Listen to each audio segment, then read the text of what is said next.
All right, you asked for it. Here it is, a full run through of how I made Sky's Not the Limit. Let's get into it. First of all, I'm recording the mic audio, the computer audio into Pro Tools.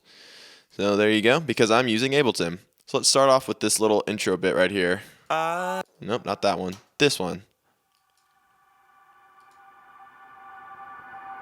Yes, that little swell up is, I think it's a hit on a synth that kind of died off. And what I did is in Ableton here, you can actually choose where you want your audio to be funneled through. So you can just, for example, insert an audio track and go to whatever it is that you want to resample, go all the way down and say, go to that track.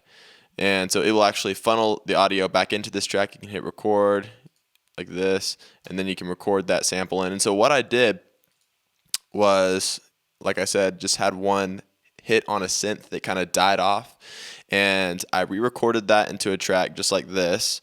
And in Ableton, you have this really neat reverse button. You just hit reverse and it just flips it around. It's pretty great.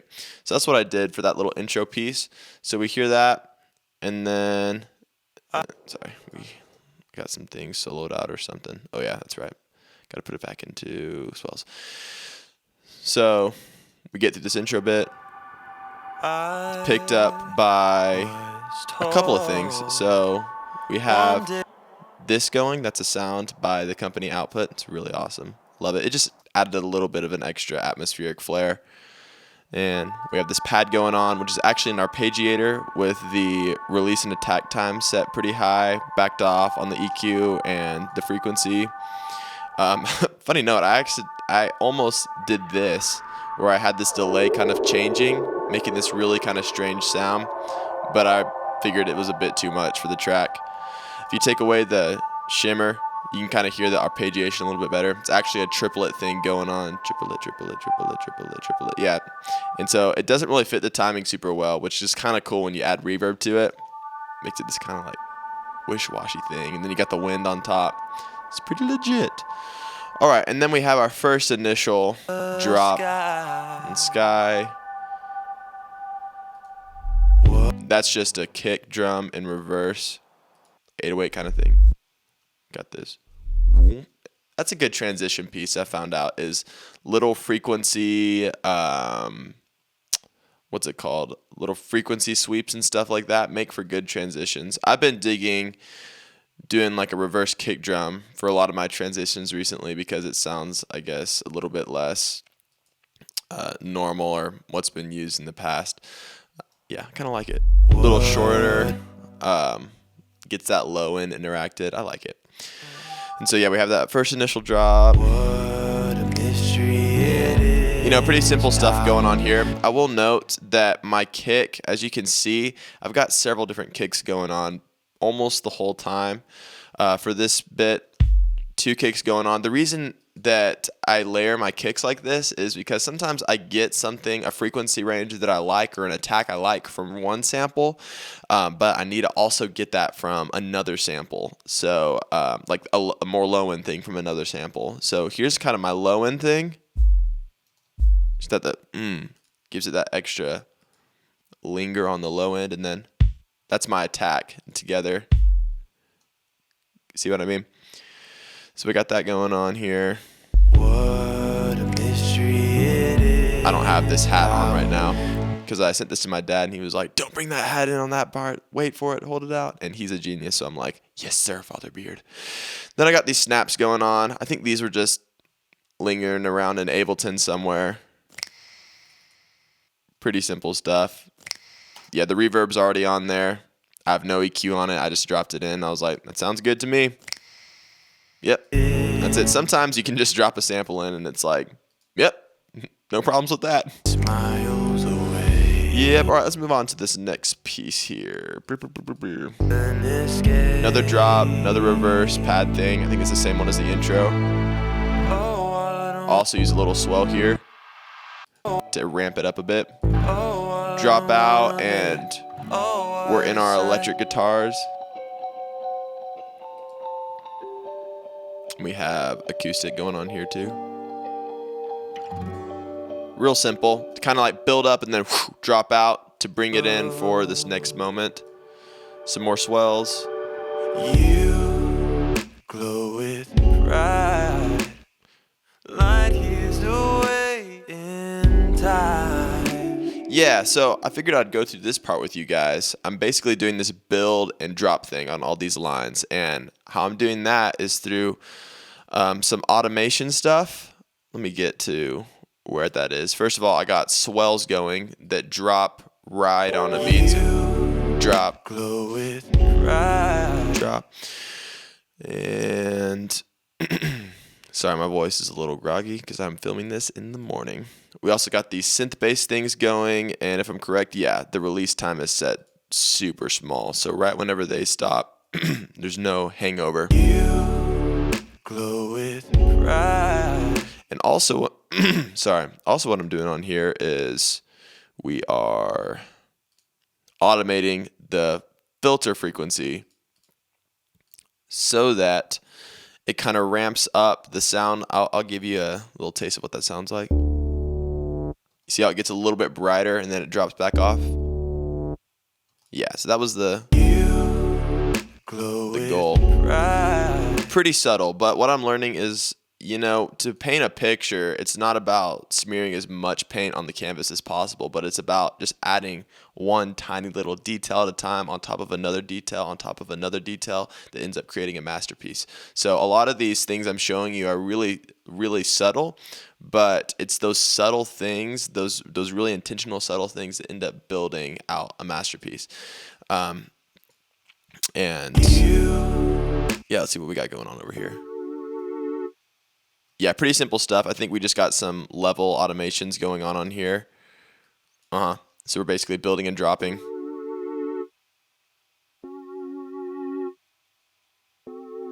Yeah, so sometimes I'll do stuff like this. I'll have this extra note in there, and then I'll just take it away on a 7, because 7s can get a little bit muddy whenever you're going, So I want to make sure I leave enough space. So if I'm correct, I think I leave the 7 and flat 7 kind of out on this part. Yeah. Once again, just another subtle. You wouldn't actually hear it, but I mean, it's buried. See, you can hear it now. You probably didn't notice it at first. Little boop. Anyways, BGVs, usually I go a little bit more heavy with my BGVs, but for this song, it just had that kind of sparse vibe, so I was like, I better just keep that. And here's what's going on with the BGVs. I'm just bringing them in on key moments. Messing up my tuner I have on all of them right now. I don't know what I just did. Hopefully it's still right, though. So we got... You glow with pride. Yeah, so we got the... You glow with... Real simple stuff. Leave it open. And then a little doubling melody. From the mind. Just key stuff. Doesn't stop your shine. Very simple. Just one O right here. One harmony going on. And then just literally 2 parts going on. Really simple stuff. What I'm learning is you actually don't need like a whole bed of vocals all the time. Sometimes it's a cool effect, but sometimes they're just like a little texture, like a guitar strum or something.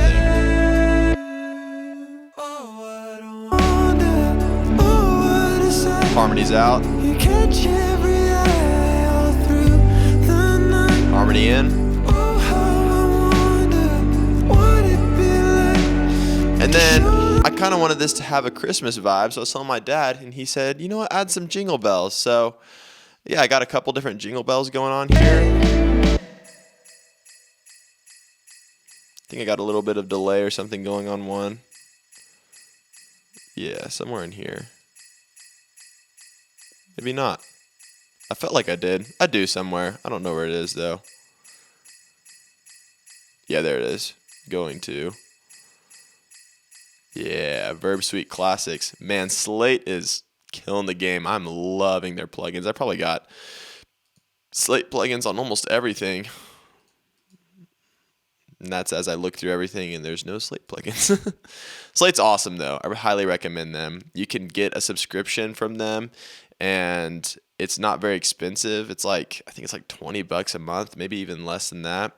And you just get a wealth of plugins. You could literally do all your mixes minus maybe just like some tuning stuff and maybe some other little tiny things. But you can do the majority of your mixes with all the plugins that they offer. They got great delay, reverb, EQ, everything plugins. They're awesome. Highly recommend them. Not sponsored by them. I'd love to be though. If you want to sponsor me, Slate, just let me know. I just love them. I use them all the time. Yeah, and then we got 3 layers of kicks going on. I think this one adds add some hair to it versus just these guys. Add in this guy. Yeah, you got a little bit more texture there that I like. We drop out.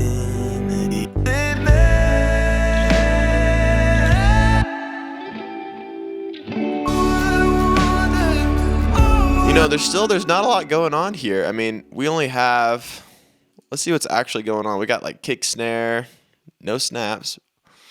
You know, a couple vocal step. We got the falsetto going on here. With the main vocal, we've got just 2 electrics going on, and then synth bass, strings, and I think just this pad. BGBs. Acoustic, that's literally it. There's not a lot going on here. Something I do a lot of the time at the end of my track is I'll hear like, when's that kind of like drop off moment on the hangover? Kind of right there. That's whenever people start to lose attention. They want to go to the next song on their playlist. So what I'll actually do is automate the master fader to kind of have this exponential drop to then this really sharp drop right here. And I'm messing things up. You know, and I'm sold out on something. So it kind of fades off, and then it's like, all right, we're done listening to this, and we just drop it quicker. Yeah, so let's get into some EQing. Yes, I love this part. Let's start with vocals, because that seems to be the hardest thing for a lot of people to EQ. First of all, I use this WaveTunes Real-Time plugin for my tuning. It's really good. It's kind of subtle. It's not like too in your face. Very, very easy to use, obviously. And you can't go in and correct individual notes. So it kind of forces you to just get really good vocal takes and then use this to just kind of tighten up some stuff. Highly recommend it. It also chops down your time for actually going through and tuning vocals. So yeah, we got a lot of stuff going on. So let's get to it. We have the VMR by Slate, Virtual Mix Rack, and man, it's got a lot of good stuff going on here. I was told. Yeah, so we got, you know, some channel going on right here. And ducking some of the low end right here. Looks like we're pushing a little bit of this low mid frequency, ducking a little bit of the high mid frequencies. Maybe I should start. I'm going to turn all this stuff off and then let you hear the difference. Minus maybe like this compression so you can still hear it. So here's what we got. I was told. Without the VMR. See how we got that low end? Was told. Cleans it up. Was told. Still got a little bit of unnecessary low end, so I have this TDR Nova plugin going on, which basically is just a multi-band compressor. It's really nice. It's actually free. You can download it for free. Just Google it. One day so the first thing I usually do, like I'm showing you, is just get that low end in check. Get it tamed up. We don't want that out of control. And once that's going on, I'll add usually a distressor, just not like a too intensive one. Just you see I have a 3-to-1 ratio going on here. In the past I've used 4-to-1, but that can be a little bit overbearing for me. So 3-1, and as you can tell on these low parts, not very much compression happening. Just 3 dBs. Maybe 4 a little bit. And then after that, usually hit up another EQ just to tame up a little bit more of that low end. A little bit more of that. Yeah, just a lot of low end. Looks like I'm taming up here. And then it looks like I'm ducking literally not even half of a dB of some of this high end over here. I'm adding a little bit of thickness and shimmer with this Revival plugin. It's really dope. And yeah, after that, move on to some EQ. I'm just going through, taming a little bit more of that low end. But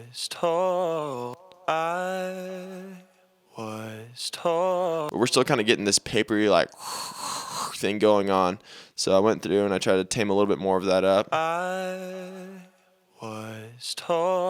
And even more so here, I believe. Yeah. See how this EQ really right here tames up that papery kind of like sound.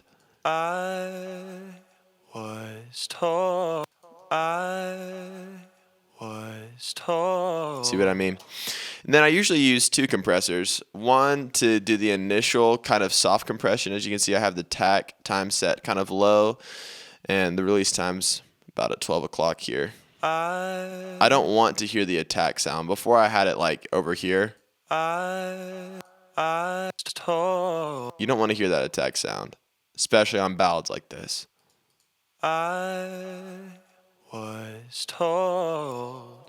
And then after that, I'll send it through another compressor that's set to an intense setting.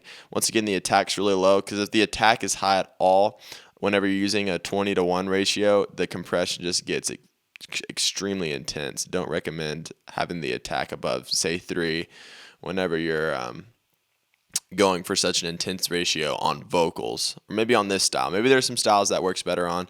For me, this is what I do. Not a very high input. I just want it to be tickling on the low notes, and then I want it to be, let's go to the end here.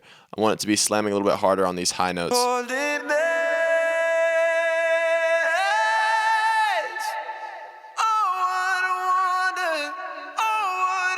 little bit more, but like again, there's only like -1, maybe -2 in some spots of reduction going on. So super subtle, but this kind of helps bring the volume to where it needs to be and cut off any harsh attacks from the vocal. We don't want that. We want it to be easy to listen to. After that, de-esser. Once again, this is a slate thing. I literally just put this on, don't adjust anything, and it sounds great. Takes off some of those S's. All right, so you're probably looking at this saying, wow, I see a lot of cuts there in that vocal. And that is because vocal comping is a very powerful, important thing to do. Used to, in my productions, what I would do is sit here and literally go phrase by phrase. But you know what? I'm finding out that I get a more emotional performance if I just do takes through and through. So I'll do like 5-6 takes of me singing this song, and then I'll go through and choose my favorite pieces of each. And I usually will do that part in Pro Tools, because with playlist view, it's very, very easy to kind of go between different takes. I think for this one in particular, this song, I literally just made a bunch of different vocal tracks, as you can see, and there's pieces gone from all of them. As you can see, there's about 4 all the way through, and then I did a few extra for the end here. And yeah, I just sliced them up, picked out the parts I like the most. What's the most emotional? I always go for emotion first. I don't want overbearing emotion where there doesn't need to be, but I want to get the emotion, and then I'll, hit the pitch. So if I got several that I'm like, I like the emotion on all of these, I'll go for what has the best pitch, and then I'll use the one with better pitch. But emotions kind of takes the first seat. Sometimes there will be vocal lines that I'll sing, and they'll be a little bit pitchy but more emotional, and I'll compare that with a less emotional and more solid on the pitch vocal, and I usually end up picking the one that maybe the pitch is a little bit less good, but it has more emotion in it, because people want to connect with the song. I want people to connect with this song. I don't want it to be like a robotic, K-pop. Not throwing K-pop under the bus. Maybe I should use a different example, but I like people to be able to feel what I'm singing, and that's really the whole goal here. Is you want people to have a experience whenever they listen to your music. I say if music doesn't make you feel something, or it doesn't take you somewhere, it doesn't take you on a journey, you shouldn't be putting it out. Because if it's not doing one of those things, if it's not making a vibe, if it's not taking you on a journey, I mean, what's the point? It's just noise at that point. All right, let's move on. We're here on electrics now. All right, don't shoot me when I say this, but I have plenty of great amps in my studio, but I am using fake amps for all of these guitars. Don't shoot me. Once again, Slate offers just such great plugins. They even have this guitar effect / amp plugin that it's just bomb.com. I mean, amps sound a little better, but for just digital processing amps, especially in plugin form, it's killing. I love it. I dig it. And usually I do stereo electrics here. Pan left, pan right. As you can see, I have a little bit of a part going on here.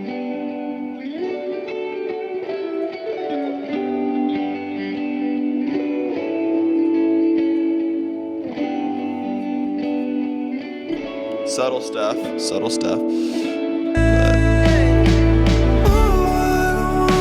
Little riff right here. Yep. And not anything serious going here on the amps.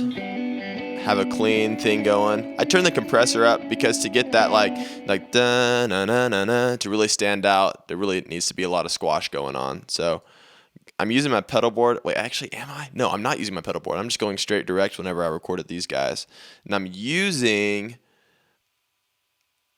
I want to say I used my Strat on this song.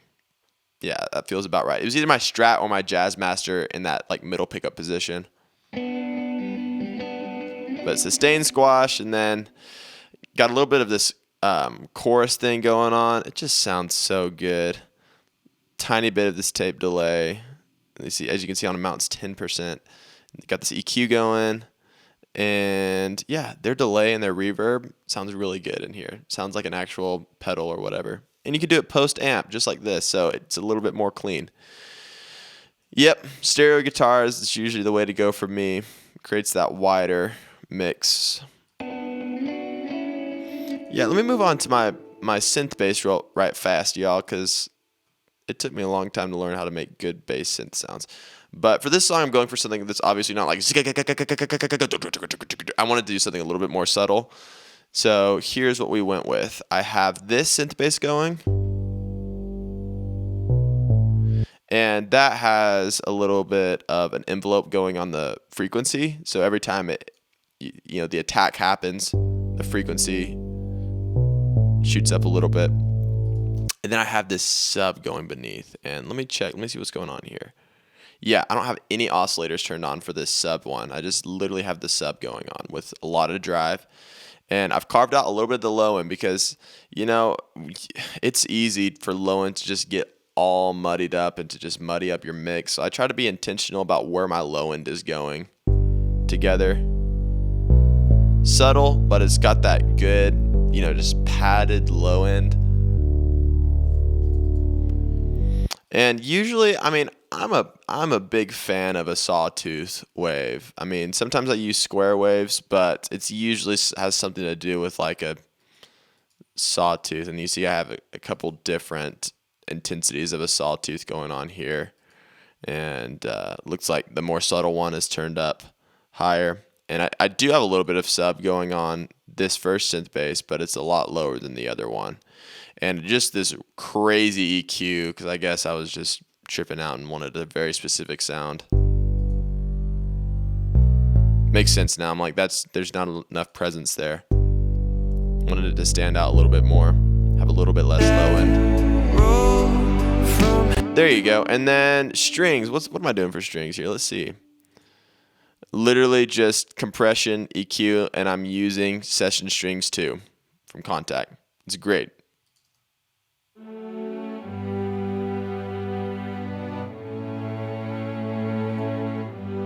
Do I have any automation going on here? Not for real automation, just some volume level automations for some different parts.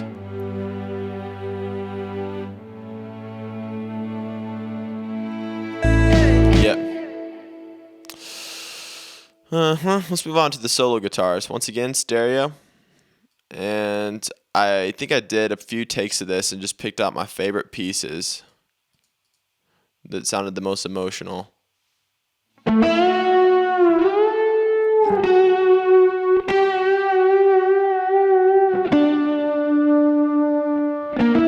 Once again, fake amps. Don't kill me. And then I believe I just cut that part off at the end. Yeah. It was on the same take, but I cut it off, put it on its own track so that I could mess with it a little bit differently.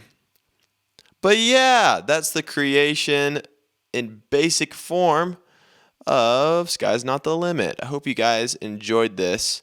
I might add to what I've shown you guys so far that these acoustics, I believe, yeah, have one compressor on them and no EQ. And that's not it. This is it. It's a little bit dull sounding, but a little bit like something brings some nostalgia emotion in it for some reason. Like someone who gets their first guitar and it just sounds like this, like you're playing like in a closet with a box around the guitar. Something about it, I was just like, it just makes me feel good. It's warm, a little bit dull, but warm, Christmassy feeling.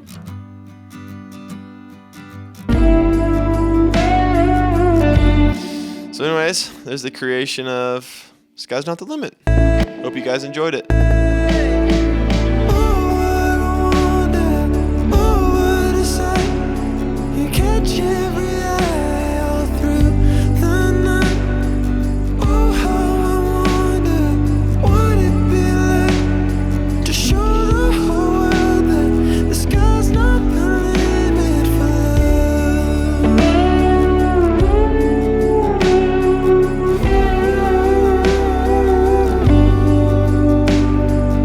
Oh, before I get off, forgot to tell you guys about like effects. Use good effects. Use the H verb. It's amazing. Use more H verb for everything. I have some reverb going to the snare. I have some more reverb going to another snare. Got a bunch of different things going on here. I have a delay going into a reverb. I don't know why. But, oh yes, the mastering. This is important. I wanted this song to have a little bit more of that pop punch to it. So I'm side chaining the vocal to the entire mix, very low dry-wet ratio. And then I am also, what, am I doing this twice? For real? For real? Oh, that's right. I have two different tracks for vocals, so it's really the same thing. Just this one over here picks up on the falsetto thing. And then I am doing a much higher dry-wet ratio on the sidechain compression from the kick. And that's going from the kick bus, so I get all the kicks in there. And that just gives the song more energy whenever that kick hits. It, sucks the compression on for a second. You can feel it. Here's with it off. Just more dull. You can feel that more. Yeah. And then I got a little bit of VMR stuff going on. And I believe this is just a preset. Mix bus fat. I like it. I did not use a lot of it because this wasn't our final mastering. But we really dig this plugin. It sounds really good. Once again, Slate killing it. But it was kind of 99% mastered once it was out. And then my dad did a few additional little tiny things, but they're super subtle. Like you may not even notice the difference. whole thing about mastering is you definitely need it. You want your tracks to be at the right level. And although you could definitely pay somebody $500 to do mastering for you, if your mix is really close and it's sounding really good, like you feel like you would post it just as is, I mean, there might be some good online mastering softwares that might fit your needs perfectly. One that I know of is Lander. Lander's awesome. I've used Lander before. That just gets your levels right, gets the compression right. They got some good presets in there. I encourage you to, use that if you don't got giant budget to do your mastering. You definitely need some mastering. So check those guys out. But then also, if you got budget for mastering, get someone who's pro to do it. It's going to have better quality. Human hands on something always sounds better. Yep. Well, guys, I appreciate you sticking around with me. This is a pretty long video. So I hope I answered a lot of you guys' questions on how I go about making a song. If you guys have any questions, feel free to let me know. I could do a follow-up video always on future mixes and things that I do. If you have any questions, just, holler. Let me know. Mention it down in the comments below. Appreciate you. Peace out, fam.